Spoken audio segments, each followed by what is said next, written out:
اس کے اوپر تو میں بعد میں آتا ہوں کہ یہ جو اٹیک کیا گیا اس کی میں تفصیل آپ کو بعد میں بتاتا ہوں، کیونکہ مجھے ایک دن جانے سے پہلے پتہ چل گیا تھا کہ یا انہوں نے وزیر آباد اور یا گجرات میں پلان کیا ہوا تھا مجھے مارنے کا، اور تو وہ اس کی میں تفصیل آپ کو بعد میں بتاؤں گا۔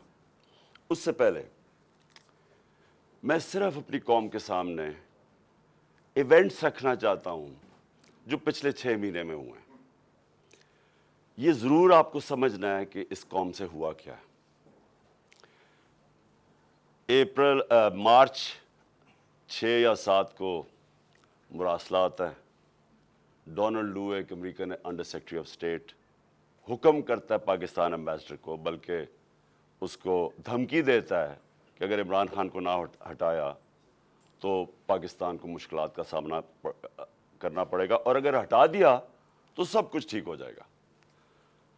اور اگلے دن اور نو کانفیڈنس موشن، عدم اعتماد کی تحریک جمع کروائی جاتی ہے اسمبلی میں، اور دیکھتے دیکھتے سارے ہمارے لوگ، ایک منڈی لگتی ہے سندھ ہاؤس میں، اور لوگ بیٹھنا شروع ہو جاتے ہیں۔ یہ یاد رکھیں کہ گورنمنٹ کبھی ہارتی نہیں ہے نو کانفیڈنس۔ وہ کیوں نہیں ہارتی؟ کیونکہ گورنمنٹ کے پاس گورنمنٹ کے وسائل ہوتے ہیں، ہمارے پاس گورنمنٹ کا پیسہ ہوتا ہے۔ ہم چاہتے تو وہ منڈی لگی ہوئی تھی نا، وہ 20 کروڑ 25 کروڑ آفر کر رہے تھے، ہم زیادہ پیسے دے دیتے، گورنمنٹ کا پیسہ تھا جو پہلے ہوتا رہا ہے۔ اور یہ جو پیسہ انہوں نے استعمال کیا یہ بھی چوری کا پیسہ تھا، یہ کوئی ڈکلیئرڈ پیسہ تو نہیں تھا، یہ بلیک کا پیسہ تھا، یا انہوں نے سندھ گورنمنٹ کا پیسہ خرچ کیا، تو انہوں نے خرید لیے لوگ۔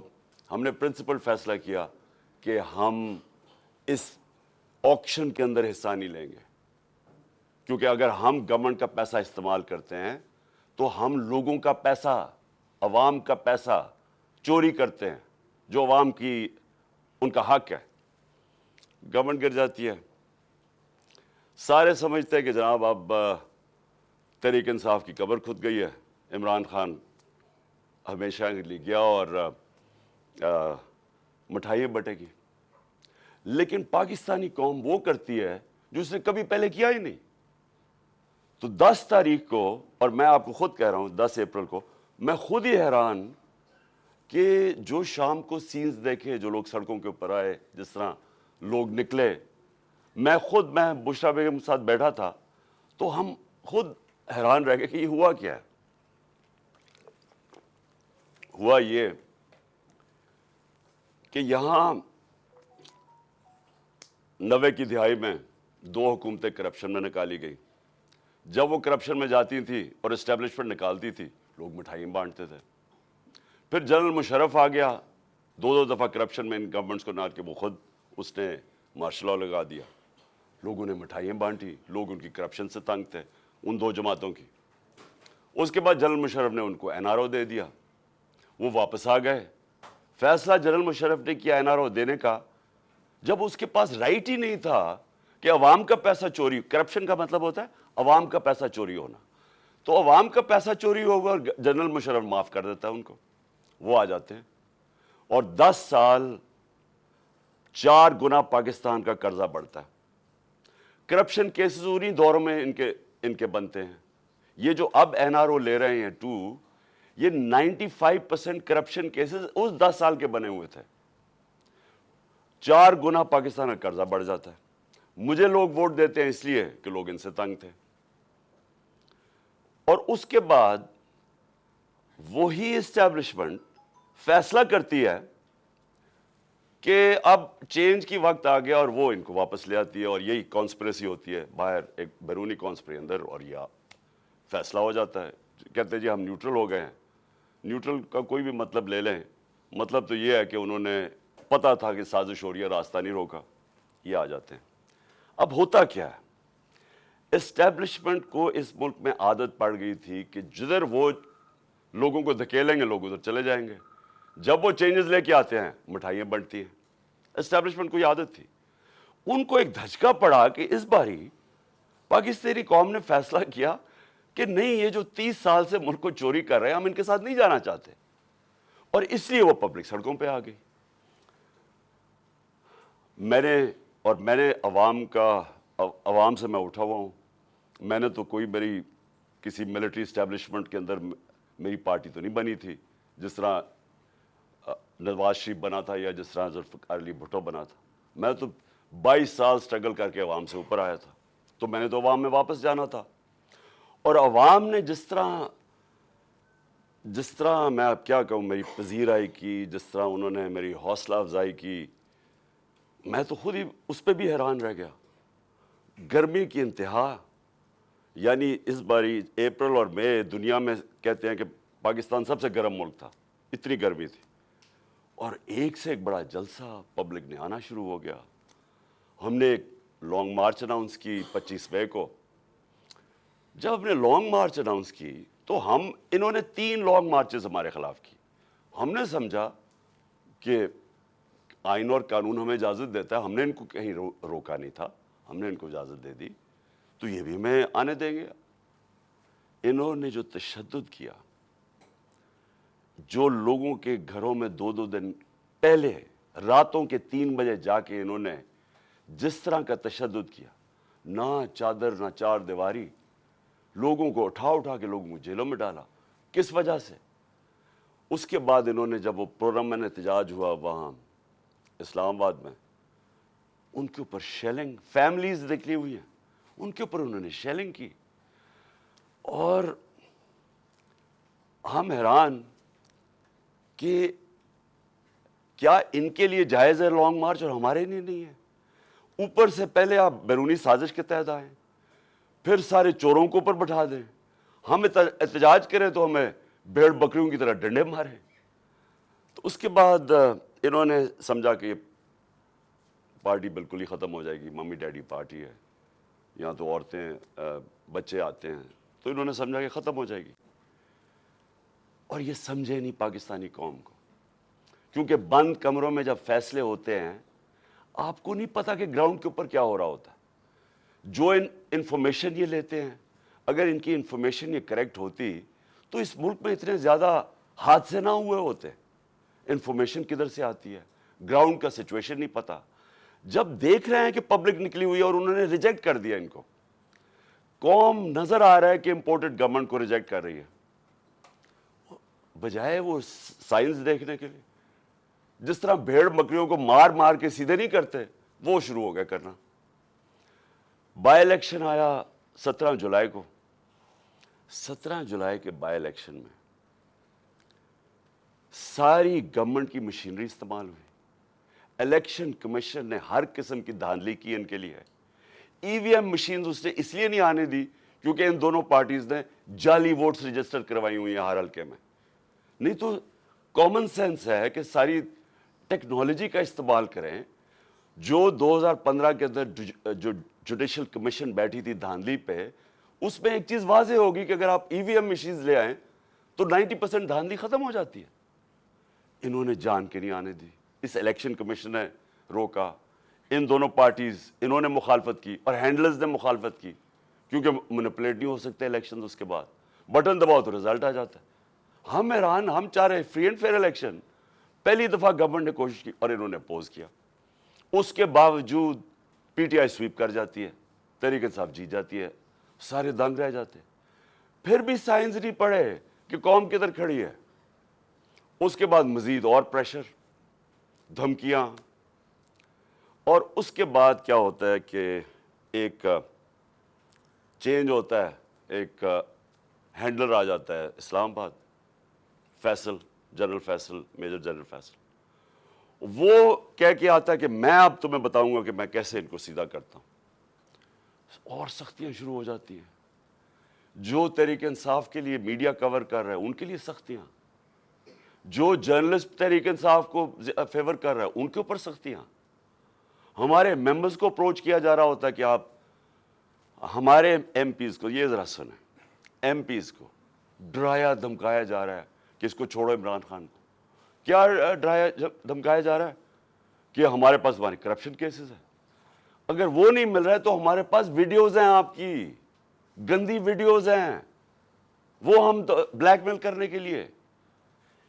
یہ تماشا ہو رہا پاکستان میں کہ ہماری اپنی ایجنسیز اپنی ڈیموکریٹک پروسیس کو چلنے نہیں دے رہی اور یہ استعمال کر رہی ہیں. بجائے ریئلائز کریں کہ آپ نے غلطی کر دی ہے. لوگ چور نہیں ایکسیپٹ کر رہے ہیں, اس کے باوجود ایک غلطی کو دہراتے جا رہے ہیں اور فورس کرتے جا رہے ہیں لوگوں کو.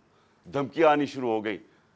مجھے تب پتا چلا کہ میرے اوپر ایک انہوں نے پلان بنایا, کیونکہ اب اچھا پھر الیکشن کمیشن کو استعمال کیا جا رہا ہے, کسی طرح عمران خان کو ڈسکوالیفائی کرو.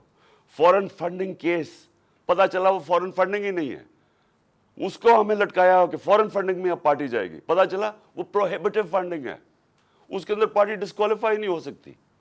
ادھر سے چینج کر کے توشہ خانہ آ گئے.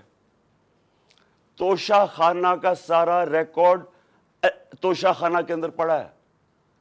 جو چیز بھی ہے وہ اس کے اندر پڑی ہے, اس میں کوئی گنجائش ہی نہیں ہے چوری کی. اگر آپ ہے تو وہ ایک دم پکڑے جاتی ہے. توشہ خانہ کیس چلا گیا, اس میں جی اب توشہ خانہ میں ڈسکوالیفائی کر دیتا ہے. وہ وکیل جا کے اس سے پوچھ رہا ہے کہ کس بیسس پہ ایک الیکشن کمیشن نے ڈسکوالیفائی کر دی. کیوں جی, وہ وہاں نواز شریف کا حکم آیا ہوا ہے کہ عمران خان کو ہمیں اکٹھا لیول پلینگ فیلڈ دو. وہ آدمی جو اربوں روپیہ اس ملک کا چوری کر کے باہر لے کے جاتا ہے, جو حدیبہ پیپر ملک, یہ حدیبہ پیپر ملک سمجھ لیں, اسحاق ڈار نے جج کے سامنے اپنی فری ول سے سٹیٹمنٹ دی ہوئی ہے, جس کو سیکشن 164 کہتے ہیں. 164 بیان جو ہے وہ جیل میں نہیں دیا جاتا, وہ آپ جج کے سامنے جا کے کنفیس کرتے ہیں کہ یہ میں نے کیا ہے. تو یہ 25 اپریل 2000 میں اسحاق ڈار وہاں بیان دیتا ہے کہ میں شریف خاندان کے لیے پیسے چوری, ان کے چوری کا پیسہ منی لانڈر کرتا ہوں انگلینڈ. وہاں قاضی فیملی کے بینامی اکاؤنٹس کھولے جاتے ہیں, شریف فیملی کا وہاں سے, اور پھر ریمیٹنسز دکھا کے پاکستان آتا ہے اور شریف فیملی کے اندر چلا جاتا ہے. یعنی سیدھی سیدھی چوری. حدیبہ پیپر ملک میں NRO مل جاتا ہے, ڈسپائٹ کہ وہ اسحاق ڈار کہہ رہا ہے کہ میں کنفیس کر رہا ہے کہ میں منی لانڈرر ہوں شریف خاندان کا, اور ان کو بتا رہا ہے کہ کرپٹ ہے. NRO مل جاتا ہے. وہ نواز شریف جو کہ پھر ایونس فیلڈ اپارٹمنٹ اس کی پینما پیپرز کے اندر پکڑی جاتی ہے, تسلیم کر دیتا ہے ہماری ہے. اب پیسہ کدھر سے آیا وہ بتا نہیں سکتے. کبھی قطری خط آ جاتا ہے, پھر ایک کوئی فیک ڈیڈ آ جاتی ہے, ٹرسٹ ڈیڈ, وہ کلیبری فونٹ والی. جھوٹ پہ جھوٹ بولے جا رہے ہیں. آج تک ایک ڈاکیومنٹ نہیں بتائی کہ لندن کے سب سے مہنگے علاقے میں 4 اپارٹمنٹس آپ کی, جو آپ تسلیم کر رہے ہیں ہماری ہیں, اور کہہ رہے ہیں کہ جناب عمران خان کو اور مجھے ایک ہی طرح لیول پلینگ فیلڈ دو. عمران خان نے اپنے لندن کا فلیٹ 34-35 سال پہلے لیا, کرکٹ کھیلتا تھا انٹرنیشنل. عدالت نے جب مانگا سارا ریکارڈ دیا. ریکارڈ کا مطلب کہ ایک 40 سال کے کانٹریکٹس دکھائے گئے, کدھر سے پیسہ آیا, کیسے فلیٹ خریدا, بیچا کتنے کا, منی ٹریل پاکستان بینکوں کے تھرو پیسہ آیا. اور مجھے اس سے کمپیئر کر رہا ہے جو اربوں روپے کی پراپرٹیز باہر رکھی ہوئی ہیں, بیٹوں کی پراپرٹی باہر ہے. وہ بیٹا علیحدہ, وہ جو حسن شریف, وہ بتا ہی نہیں سکتا کہ 9-10 ارب کے گھر کدھر سے آیا. اور وہ کہہ رہا ہے کہ لیول پلینگ فیلڈ. تو لیول پلینگ فیلڈ کیا ہے کہ الیکشن کمیشن اب مجھے ڈسکوالیفائی کرے, اور وہ ڈسکوالیفائی کرے توشہ خانہ کیس. اب کو 8 دفعہ الیکشن کمیشن نے ہمارے PTI کے خلاف فیصلہ دیا. 8 دفعہ ہم عدالت میں گئے ہیں, اور 8 دفعہ عدالت نے اوور ٹرن کیا الیکشن کمیشن کا فیصلہ. اب ہم پھر عدالت میں جائیں گے, اور میں آپ کو یقین دلاتا ہوں کہ اس کو اتنی شرمندگی ہوگی, اور اس میں شرم نہیں ہے اس الیکشن کمیشن میں, کیونکہ یہ نون لیگ کے گھر, نواز شریف کے گھر کا نوکر ہے, اور بھی ہینڈل ہوتا ہے پیچھے سے. یہ بالکل یہ اس کے اوپر میں پھر کیس کروں گا, ہرجانہ کروں گا اس کے اوپر, کہ اس کے میرے پر غلط الزام لگایا ہے. اور پھر FIA کیسز کر رہی ہے. ایک پولیٹیکل پارٹی جس نے لیگل فنڈ ریزنگ کی ہے پاکستان میں, وہ تحریک انصاف ہے. 40,000 کا ہمارا ڈیٹا بیس ہے. کسی پارٹی کے پاس ہے ہی نہیں, ان کے پاس کوئی ڈیٹا بیس ہی نہیں ہے. اچھا, وہ ان سے پوچھ ہی نہیں رہا کہ کدھر سے آپ نے پیسے اکٹھے کیے. جس پارٹی نے پیسے اکٹھے کیے ان سے پوچھ رہا ہے. اچھا وہ جواب بھی دے رہے ہیں. اب وہ کیا کر رہے ہیں کہ جنہوں نے 10 سال پہلے پیسے دیے تھے پی ٹی آئی کو, ان کو ایف آئی اے کانٹیکٹ کر کے ان کو ہراس کر رہی ہے تاکہ پی ٹی آئی کے جو ڈونرز ہیں وہ بھاگ جائیں پی ٹی آئی سے, کہ پیسہ نہ اکٹھا کر سکے پی ٹی آئی. وہ پارٹی جو پبلک سے پیسہ جو ساری دنیا میں ہوتا ہے اس پارٹی کو بند کرنے کی کوشش کر رہے ہیں. وہ جو دو پارٹیز بتا ہی نہیں سکتی کہ پیسہ کدھر سے اکٹھا کرتے ہیں, اور اس کا ورڈ ہے کرونی کیپٹلزم.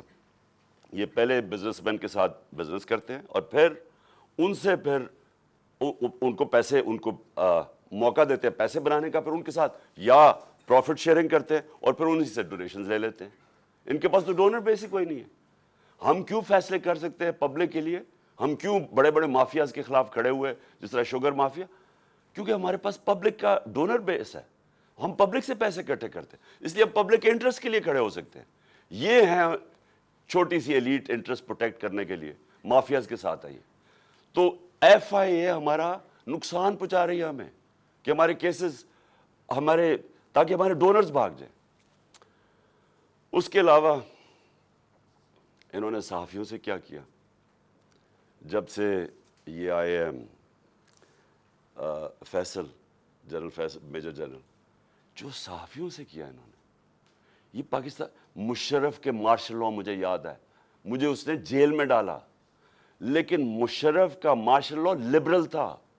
اس کے مقابلے میں جو آج کل ہو رہا ہے, جو صحافیوں سے ہو رہا ہے, جو عمران ریاض اس کو پکڑ کے جیل میں, پھر ایاز امیر اس کو مار پٹوائی, ذلیل کروایا, سمیع ابراہیم سینئر ریسپیکٹڈ لوگ, اس کو غلام حسین چودھری تقریباً 80 سال کا, اس کو پکڑ کے جیل میں ڈال دیا.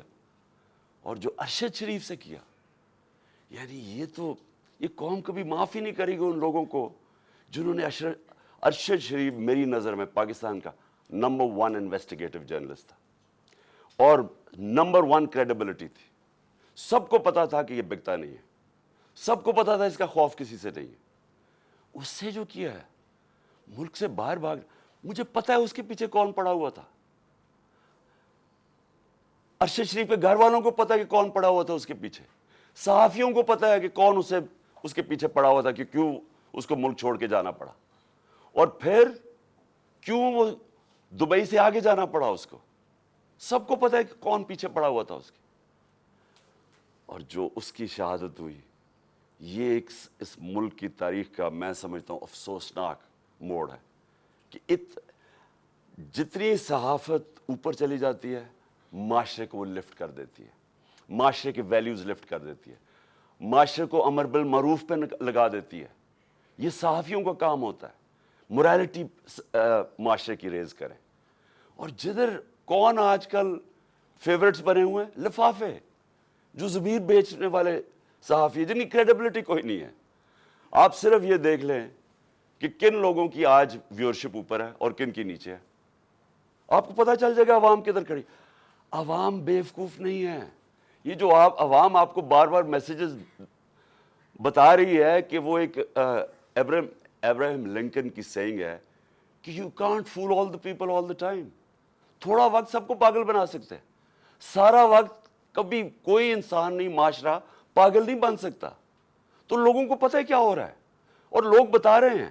پھر الیکشن ہوا, بائی الیکشن ہوا ہمارا, 9 سیٹوں پہ میں کھڑا ہوا صرف ایک پوائنٹ بتانے کے لیے کہ عوام کدھر کھڑی ہے. 9 سیٹوں میں سے 8 جیتا. یہ ورلڈ ریکارڈ ہے, دنیا میں کبھی ایک پارلیمنٹیرین 12 سیٹیں نہیں ایک اسمبلی میں جیتا. پھر عوام بتا رہی ہے وہ کدھر کھڑے ہیں, لیکن نہیں, عوام کی نہیں سننی. کسی طرح عمران خان کو ڈسکوالیفائی کرو, کسی طرح اس کے اوپر کیسز بناؤ, کسی طرح اس کو گندا کرو, اس کے اوپر مڈ سلنگنگ کرواؤ, اس کو ثابت کرو کہ جناب یہ بھی باقیوں کی طرح ہے, اور یہ ثابت کرو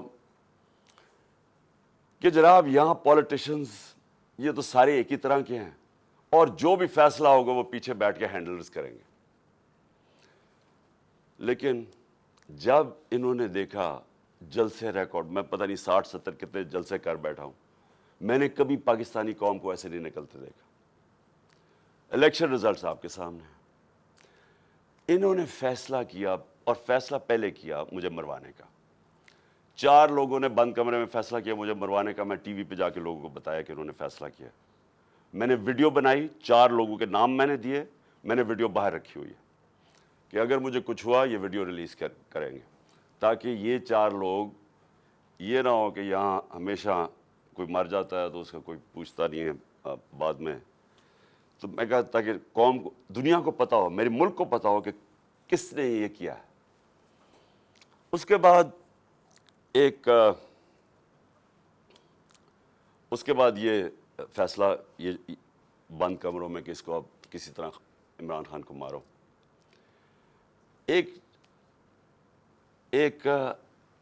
اچھا، اور مجھے خبریں کدھر سے آتی ہیں؟ اب میں یہ بھی آپ کو بتا دوں کہ مجھے کیسے پتہ چلتا ہے۔ ایک تو میں گورنمنٹ میں 3.5 سال رہا، میری ریلیشن شپس ہیں، اداروں کے اندر لوگوں کو میں جانتا ہوں، ایجنسیز کے اندر لوگوں کو میں جانتا ہوں۔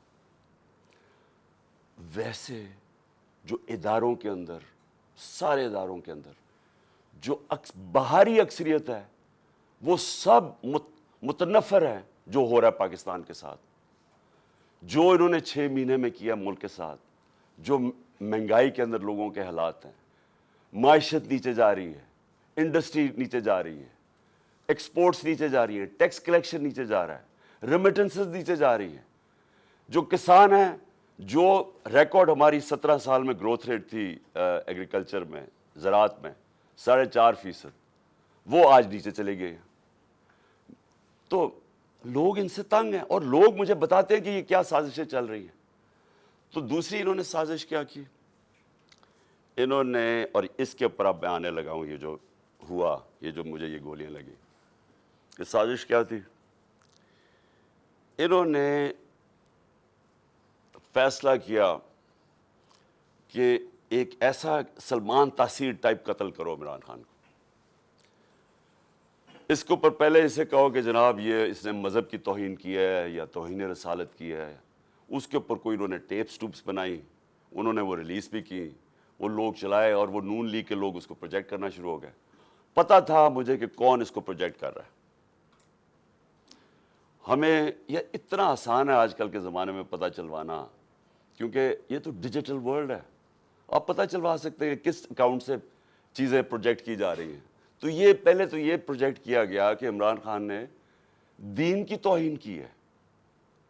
اس کے بعد پلان ان کا یہ تھا، جو انہوں نے کیا اس دن یہ وزیر آباد میں، کہ کہیں گے جی دینی انتہا پسند عمران خان کو قتل کر دیا، جس طرح سلمان تاثیر کو کیا، کیونکہ اس نے کوئی مذہب کی توہین کر دی۔ یہ پلان بنا۔ میں نے یہ پلان جلسے کے اندر 24 سپٹمبر کو عوام کے سامنے رکھا، اور میں یہ چاہتا ہوں کہ یہ بالکل اسی اسکرپٹ کے اوپر ہوا جو کہ وزیر آباد میں ہوا ہے۔ تو یہ پہلے ذرا میں چاہتا ہوں آپ سارے یہ ذرا ایک دفعہ دیکھیں کہ یہ ہوا کیا تھا، یہ میں نے کیا کہا تھا 24 سپٹمبر کو۔ اور دوسری کوشش کر رہے ہیں، پہلے سے اس کا پلان بنا ہوا، میں آپ سب کو پہلے بھی بتا چکا ہوں۔ 4 لوگوں نے بند کمرے میں فیصلہ کیا مجھے مروانے کا، اور وہ لوگ ابھی بھی اس سازش پہ لگے ہوئے ہیں۔ انہوں نے دونوں مریم جو جھوٹ بولنے کی پی ایچ ڈی دونوں کے پاس ہے، ان کو اور جاوید لطیف کو، انہوں نے ان سے پریس کانفرنس کروائی، اور پریس کانفرنس کروائی ایسی کہ عمران خان خدا نہ خواستہ اس نے مذہب کی توہین کی ہے۔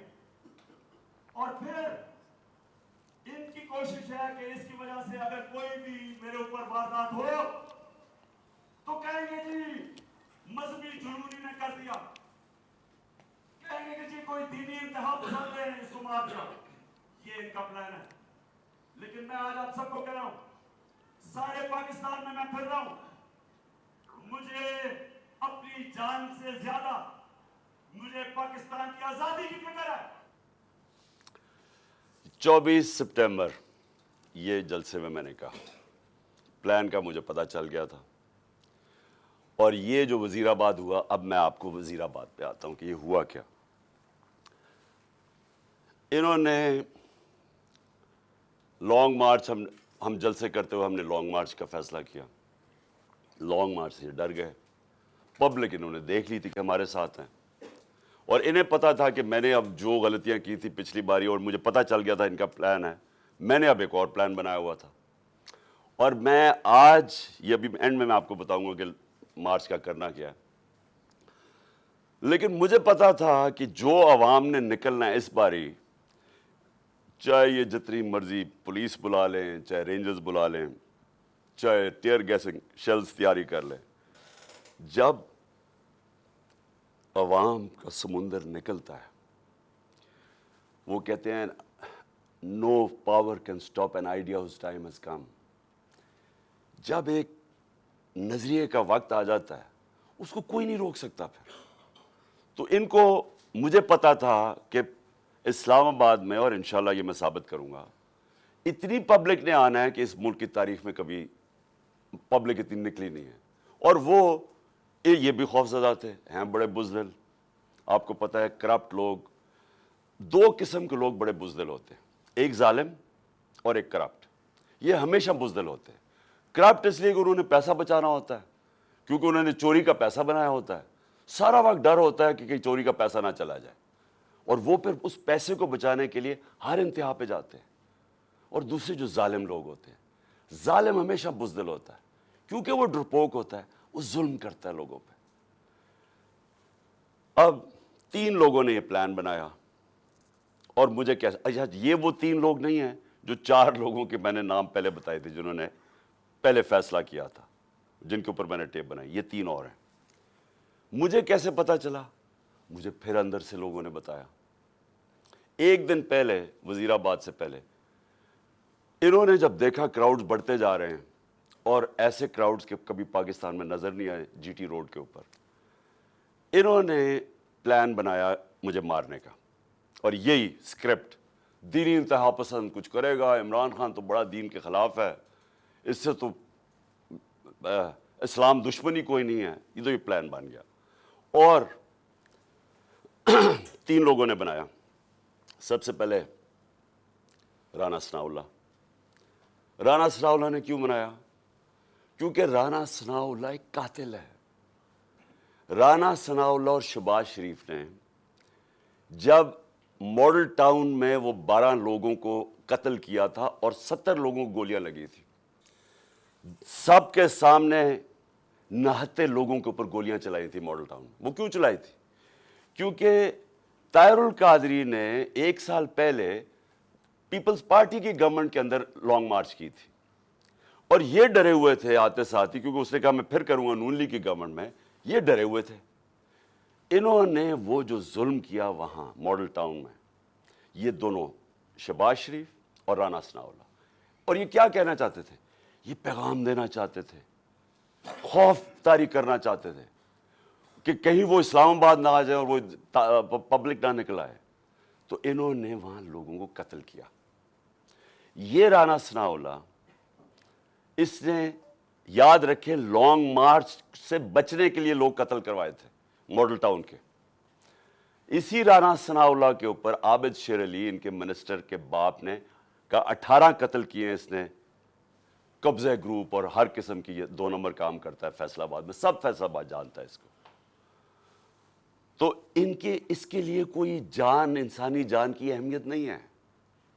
ان کے لیے صرف اپنے مقصد اور پیسہ اور چوری. دوسری طرف شہباز شریف, شہباز شریف کے اوپر ہیومن رائٹس واچ کی رپورٹ ہے یا ایمنسٹی انٹرنیشنل کی رپورٹ ہے 1990 یعنی 1997 میں جب چیف منسٹر تھا اور 99 تک جب چیف منسٹر رہا. اس نے کوئی 900 قتل کروائے تھے پولیس مقابلے میں. عابد باکسر نے ٹی وی کے اوپر آ کے سٹیٹمنٹ دی تھی کہ یہ کیسے لوگوں کو مرواتا تھا پولیس مقابلے میں. یہی شہباز شریف جب اس کا ایف آئی اے میں 16 ارب کا جو کیس تھا اور 8 ارب کا اس میں نیب میں, تو جو 16 ارب کے کیس تھے, جو نوکروں کے ملازموں کے نام میں رمضان شوگر مل کے انہوں نے پیسہ لیا اور پھر اپنے خاندان میں بانٹا, انہوں نے 5 ملازموں کو وہ مرے ہارٹ اٹیک سے. 2 آتے ساتھ ہی 2 مہینے میں 5 گواہ مرے.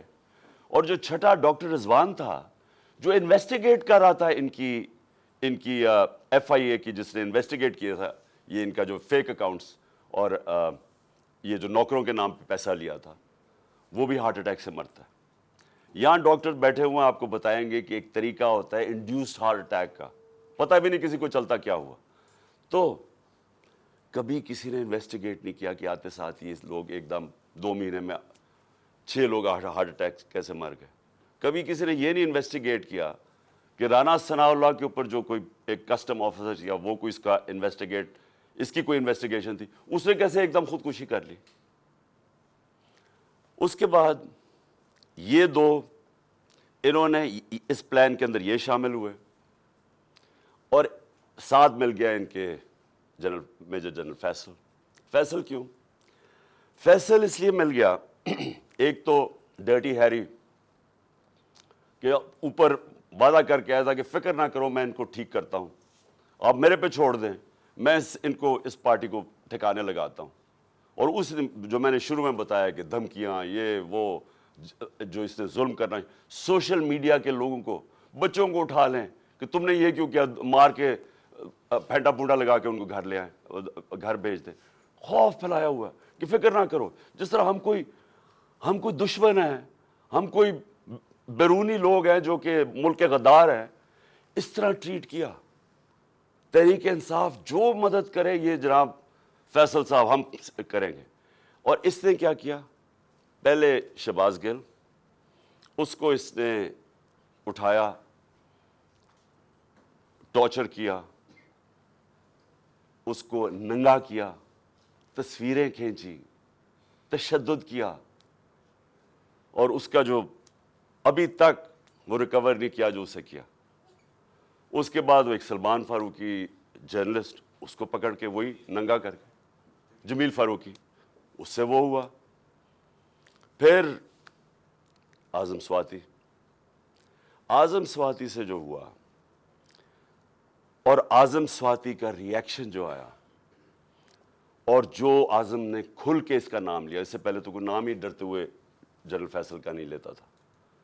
اعظم سواتی اس جگہ پہ پہنچ گیا کہ اس نے کہا کہ اس سے بہتر ہے کہ میں مر جاؤں، جو انہوں نے مجھے ذلیل کیا ہے. بچوں اپنی پوتی اور پوتوں کے سامنے مارا، 75 سال کے آدمی کو.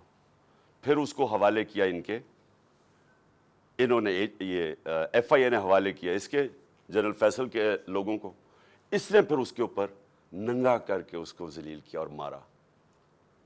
اعظم سواتی نے کھل کے سامنے آ گیا، عدالت میں جا کے چیف جسٹس کو کہہ رہا ہے، سینٹ میں، انٹرنیشنلی ساری دنیا کے اندر پاکستان بدنام ہوا، پاکستان کی فوج بدنام ہوئی.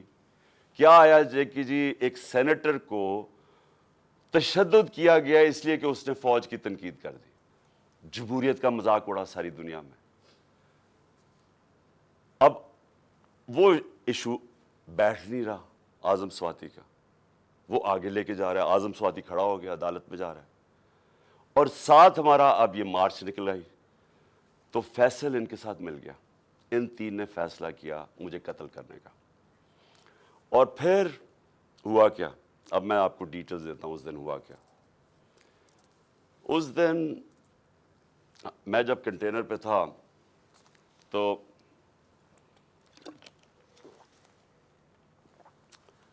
ایک دم گولیوں کا ایک برسٹ آتا ہے،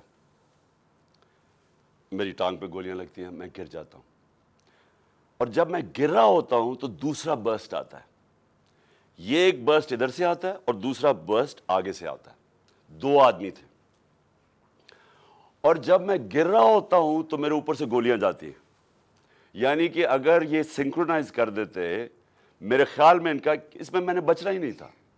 اگر یہ دونوں جو میرے انہوں نے اکٹھے اگر مارنا تھا تو اس نے ادھر سے مارنا تھا، تو یہ تو جدھر سے اس نے مارنا تھا اس نے بچنا ہی نہیں تھا، کیونکہ اسے سامنے سے مارنا تھا، وہ سائڈ سے مارا تھا.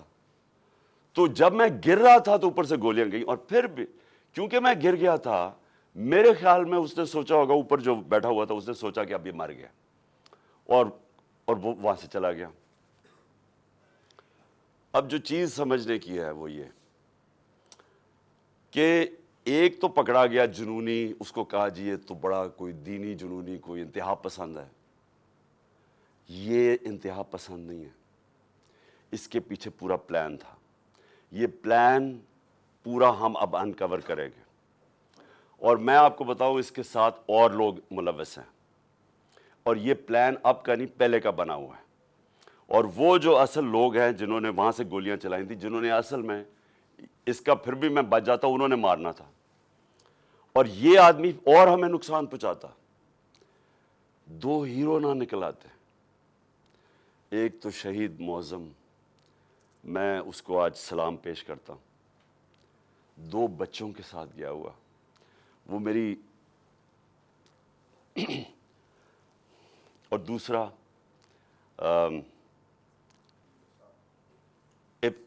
ابتسام, جس طرح اس نے پکڑا اور جس طرح اس کی اگر دلیری نہ ہوتی تو اس نے بس مارنے تھے وہاں, تو اور تباہی کر سکتا تھا. 11 لوگوں کو گولیاں لگی اور ایک ہمارا معظم شہید ہوا. اب ہم نے FIR رجسٹر کرنے کی کوشش کی ہے. سب ڈرتے ہیں کیونکہ کئی ادارے یہ قانون سے اوپر ہے. میں آج جنرل باجوہ سے یہ سوال پوچھتا ہوں کہ کیا فوج کا وقار اوپر جائے گا یا نیچے جائے گا اگر جو آپ کی فوج میں کالی بھیڑیں غلط کام کر رہی ہیں, ظلم کر رہی ہیں, انسانوں پہ تشدد کر رہی ہیں, اگر آپ ان کے اوپر ایکشن لیں گے تو فوج کا وقار اوپر جائے گا, لوگ عزت کریں گے فوج کی. لیکن اگر یہ ہے کہ فوج میں ایسے لوگ بیٹھے ہیں جو ہمیں بھیڑ بکریوں کی طرح سمجھ رہے ہیں, مار داڑ کر کے, ڈرا دھمکا کے, اگر سمجھ رہے ہیں کہ اس طرح فوج کا وقار اوپر چلا جائے گا تو نفرتیں بڑھ رہی ہیں. آپ کے ایک میجر جنرل نے جو میرے خیال میں غداری میں پکڑا گیا, امریکہ کے لیے غداری کر رہا تھا, آپ نے اس کو سزا دی, فوج کا وقار اوپر گیا, غلط کام کر رہا تھا. تو کیا یہ اب میجر جنرل فیصل اس کی تفتیش ہونے دیں گے آپ؟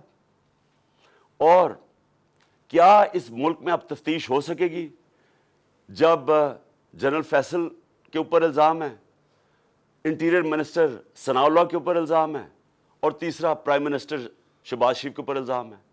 کیسے تفتیش ہوگی؟ جب تک یہ 3 لوگ ریزائن نہیں کرتے تفتیش ہوگی کیسے؟ اور ادھر میں جنرل باجوہ آپ سے بھی فوج کے وقار کے لیے کہہ رہا ہوں کہ یہ پاکستانی فوج کو نقصان پہنچا رہے ہیں. اس طرح کی کالی بھیڑیں, یہ جو سمجھتے ہیں کہ ہم انسان ہی نہیں ہیں, بھیڑوں کو کبھی ادھر موڑ دو کبھی ادھر موڑ دو, آج وہ چور ہیں کل وہ NRO مل گئے تو اچھے ہو گئے ہیں, آج پھر آپ ان کو چور بنا دیں گے کل پھر بھیڑی. ہم انسان ہیں, انسانوں کو جانوروں کی طرح نہ ٹریٹ کریں. اور انسان کسی وقت آگے کھڑا ہو جاتا ہے, اور یہ قوم کھڑی ہو گئی ہے. یہ میں آج آپ کو بتا دوں, 2 راستے اب اس قوم کے سامنے, یا ایک پرامن انقلاب آئے گا اور یا خونی انقلاب آئے گا, اور تیسرا راستہ نہیں ہے. کیونکہ میں نے 6 مہینے میں اس قوم کو جاگتے دیکھا ہے, قوم کھڑی ہو گئی ہے. یہ جو شعور کا جن ہے یہ بوتل سے نکلا ہے, یہ اندر نہیں جانے لگا. اب فیصلہ صرف یہ کر لیں کہ ہم پرامن طریقے سے اس ملک کے اندر چینج لے کے آئیں گے, جو کہ بیلٹ باکس کے ذریعے آئے گا, صاف اور شفاف الیکشن کے لیے, یا وہ جو ایران میں ہوا تھا ہوگا, تباہی ہوگی, جو سری لنکا میں لوگ سڑکوں پہ آ جائیں گے, کیوس ہوگا. یہ جماعت جس کو ان 3 لوگوں نے مجھے قتل کرنے کی کوشش کی اور اللہ نے بچایا, جس طرح ابھی ڈاکٹر فیصل نے کہا کہ یہ جو گولی میری یہ ادھر اوپر کی ٹانگ پہ لگی, وہ ایک گولی میری جو وہ اصل آرٹری ہے اس کے نیچے سے نکل گئی اور ایک اس کے پاس آگے رک گئی. اگر وہ رپچر ہو جاتی تو 20 منٹ میں انسان مرتا ہے, 20 منٹ میں سارا خون نکل جاتا ہے. اگر تو سیدھا ہاسپٹل نہ ہو 20 منٹ میں مر گیا آدمی. تو اللہ نے اگر مجھے یہ بچایا ہے جو مجھے آج زندہ رکھا ہے یہ صرف اللہ کا کرم ہے. انہوں نے تو پوری کوشش, کوئی کسر نہیں چھوڑی تھی. انہوں نے تو ایک ادھر سے اور ادھر سے سامنے والے نے مارنا تھا. اور پھر سوال میں پوچھتا ہوں, سب سے بڑی پاکستان کی پولیٹیکل پارٹی, اس کے سربراہ جو واحد فیڈرل پارٹی رہ گئی ہے پاکستان میں, یہ 2 فیملی پارٹی سکڑ کے چھوٹی چھوٹی پارٹیز رہ گئی ہیں. میں چیلنج کر کے جاؤں گا سندھ میں, اور انشاءاللہ یہ زرداری مافیا کو سندھ میں ہرا کے دکھاؤں گا آپ کو. سندھ کے لوگ اس سے تنگ ہیں, ان کو سب سے زیادہ غلام ادھر بنایا ہوا ہے ان کو, وہ سب سے زیادہ آزادی طلب کر رہے ہیں. اور یہ شریف خاندان, میں چیلنج کرتا ہوں, یہ کدھر کسی سیٹ پہ میرے سے مقابلہ کرے. نواز شریف آئے, کہتے ہیں نا اسے آئے, اتنی کوششیں کر رہی ہیں, NRO سب کو دے دیا ہے, سارے چوروں کو, منی لانڈرر ساروں کی عید ہو گئی ہے. وہ کہتی ہے مریم لیول پلینگ فیلڈ, چیلنج کرتا ہوں کسی سیٹ پہ پنجاب میں میرے سے مقابلہ کر لے, کیونکہ پبلک چینج ہو گئی ہے. یہاں ایک جاگی ہوئی قوم ہے, ان کو بھیڑوں کی طرح نہ ٹریٹ کریں. اور چیف جسٹس صاحب, میں آپ سے مخاطب ہوں. دیکھیں, یہ ملک ترقی نہیں کر سکتا جب تک رول آف لا نہیں ہوگا. میں ساری دنیا پھرا ہوں, 70 سال میری عمر ہے. میں نے مغربی دنیا اندر سے دیکھی ہوئی ہے. میں جب 18 سال کا انگلینڈ گیا تو میں نے پہلی دفعہ رول آف لا دیکھا. مجھے تو پتہ ہی نہیں تھا, کیونکہ ہم تو ملٹری ڈکٹیٹرشپ میں بڑے ہوئے تھے یہاں 60s میں. تو پہلی دفعہ میں نے ایک فلائی ریاست دیکھی, وہ کیا ہوتی ہے, اور رول آف لا دیکھا کہ قانون سب کے لیے ایک برابر. کوئی طاقتور وہاں قانون کے اوپر نہیں تھا, کوئی وہاں قبضہ گروپ نہیں تھے. ان کی عدالتیں ان کو ان کمزور کی حفاظت کرتی ہیں. وہاں اگر آپ کے پاس پیسے نہیں ہیں, لیگل ایڈ دیتی ہیں کہ ایک عام آدمی جا کے عدالت میں کیس لڑ سکے. وہاں کسی کی جرت نہیں ہے, کسی طاقتور کی جرت نہیں ہے کسی پہ ظلم کرے. اس لیے وہ کامیاب معاشرے ہیں, اس لیے وہاں خوشحالی ہے. میرے سامنے میری زندگی میں دیکھتے دیکھتے سنگاپور, جو ایک پاکستان کا مقابلہ ہی نہیں کوئی کر سکتا تھا, پاکستان سب سے تیزی سے ترقی کر رہا تھا 60s میں. ہم تو مثال تھے دنیا کی. اور کہاں سنگاپور, ہمارے ساتھ, ہمارے سے نیچے شروع ہوا. آج ہمارا جو پر کیپٹا انکم ہے وہ پتہ نہیں $2000 ہوگا, سنگاپور کا $60,000 ہے. کیونکہ ان کے اسٹیٹسمن لی کوان یو نے سب سے پہلے زور لگایا قانون کی بالادستی قائم کرنے کے لیے. اور اس نے, جب قانون کی بالادستی ہوتی ہے تو کرپشن ختم ہوتی ہے.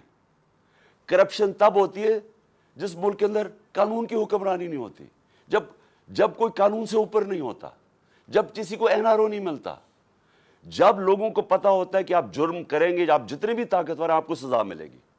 صرف تب ایک معاشرے کے اندر انصاف ہوتا ہے, اور وہ معاشرے میں پھر خوشحالی آتی ہے. ہمارے نبی صلی اللہ علیہ وسلم نے مدینہ کے اندر غربت تھی, لیکن انہوں نے پہلے انصاف قائم کیا, عدل اور انصاف. فلاحی ریاست بنائی اور عدل اور انصاف قائم کیا. رحم دل ریاست بنائی اور عدل انصاف قائم کیا. اس کے بعد خوشحالی آئی, پہلے خوشحالی نہیں آئی. ہم کیوں نہیں آگے بڑھ رہے؟ میں ابھی آپ کے سامنے مثال دے رہا ہوں کہ ملک کی سب سے بڑی پارٹی کا جو سربراہ ہے اس کو انصاف نہیں مل رہا. اس کو ایسے جو میرے سے, چیف جسٹس صاحب, جو 6 مہینے میں میرے سے کیا گیا ہے, میں آپ کو یقین دلاتا ہوں کہ کوئی ملک اپنے دشمن سے نہ کرے. میں وہ پاکستانی ہوں, اس ملک کے سارے ہائیسٹ سول ایوارڈ جیتے میں نے. سب جانتے ہیں کرکٹ کی دنیا میں نے پاکستان کی عزت بڑھائی, کم نہیں کی. یہ شوکت خانہ میں بیٹھا ہوں, یہ انٹرنیشنل رناؤنڈ ہاسپٹل ہے, 75% کینسر کے مریضوں کا مفت علاج کرتا ہے, سب سے بڑا خیراتی ادارہ ہے. دوسرا پشاور میں کھلا ہے, تیسرا کراچی میں کھول رہے ہیں جو اس سے بھی بڑا ہوگا. 2 یونیورسٹیز بنائی ہیں, القادر یونیورسٹی جو کہ 100% فری ڈگریز دے رہی ہے لیڈرشپ کے اندر, سیرت نبی کے اندر, اور دوسری طرف